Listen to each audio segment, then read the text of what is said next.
আসসালামু আলাইকুম প্রিয় দর্শক। আজকের পর্বে রান্না করে দেখাচ্ছি লোভনীয় স্বাদের পাকিস্তানি চিকেন। এর জন্য প্রথমে প্যানে নিয়েছি ঘি।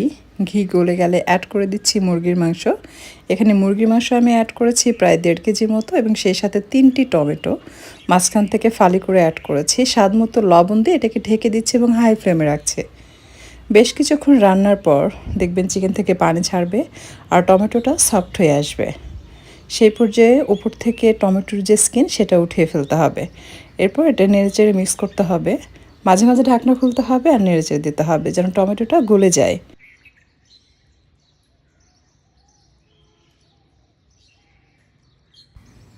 এই পর্যায়ে দিয়ে দিচ্ছি আদা রসুন বাটা। আমি টেবিল চামচ ভর্তি করে 2 টেবিল চামচ আর হাফ টেবিল চামচের মতো আদা রসুন বাটা দুটো একত্রে মিক্স করে বাটা সেটা অ্যাড করলাম।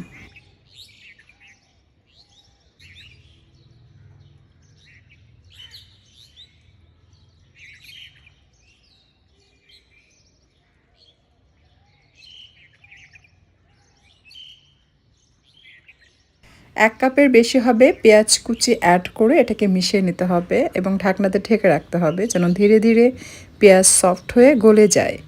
পেঁয়াজ অ্যাড করার সাথে সাথে পেঁয়াজের উপর দিয়ে একটু লবণ ছিটিয়ে দিলে পেঁয়াজ দ্রুত সফট হয় এবং দ্রুত গলে যায়।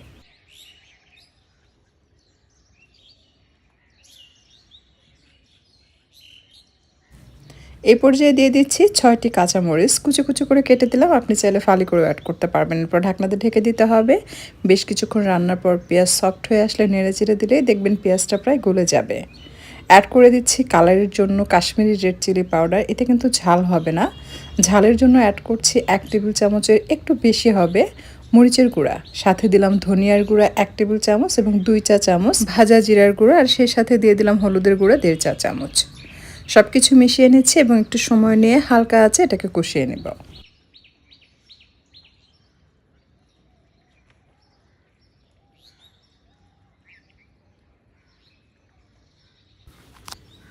খুব ভালোভাবে কষানো হয়ে আসলে যে পর্যায়ে দেখবেন যে চিকেন থেকে তেল ছাড়া শুরু করবে সেই পর্যায়ে অ্যাড করতে হবে টক দই 1 কাপের একটু কম।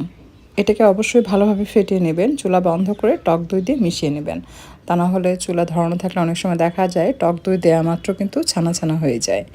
দিয়ে দিলাম 1 চা চামচের বেশি হবে গরম মশলার গুঁড়া এবং কাসুরি মেথি দিয়ে এটাকে মিশিয়ে নিয়েছে।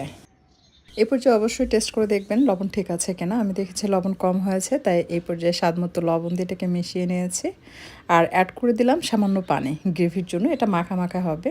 এরপর যখন দেখবেন যে আপনার চিকেন থেকে এভাবে তেল ছাড়তে শুরু করবে সেই পর্যায়ে অ্যাড করবেন বাটার আর কুকিং ক্রিম। আপনার ঘরে যদি কুকিং ক্রিম না থাকে সেক্ষেত্রে কিন্তু আপনি চাইলে দুধের সর সেটা ব্লেন্ড করে অ্যাড করে নিতে পারবেন। আর এই ক্রিম দেওয়ার সাথে সাথেই কিন্তু চিকেনের কালারটাও চেঞ্জ হয়ে গেছে। আর এটা দেখতে খুবই সুন্দর প্লাস কালারটাও খুবই সুন্দর এসছে এবং খেতেও অসম্ভব মজার ডিফারেন্ট স্বাদের এই পাকিস্তানি চিকেনটা আপনারা চাইলে কিন্তু ট্রাই করতে পারেন। আমার কাছে বেশ ভালো লেগেছে। আশা করছি আপনাদের কাছেও ভালো লাগবে। আমার পরিবারের সবাই এটা ভীষণ পছন্দ করেছে। রেসিপি ভালো লাগলে লাইক কমেন্ট শেয়ার করে চ্যানেলটি সাবস্ক্রাইব করে পাশেই থাকবেন। আর এই ক্রিম দেওয়ার পর জাস্ট 2 মিনিটের মতো হালকা আঁচে এটাকে রান্না করতে হবে। যখন এটা তেল ছাড়তে শুরু করবে সেই পর্যায়ে এটাকে সার্ভ করে গরম গরম গরম ভাত রুটি পরোটা নান সব কিছুর সাথেই পরিবেশন করা যাবে। তো দেখতেই পাচ্ছেন এটা যে কতটা লোভনীয় লাগছে আর কালারটা দেখুন। দেখেই মনে হচ্ছে না যে কত যে সুন্দর হয়েছে।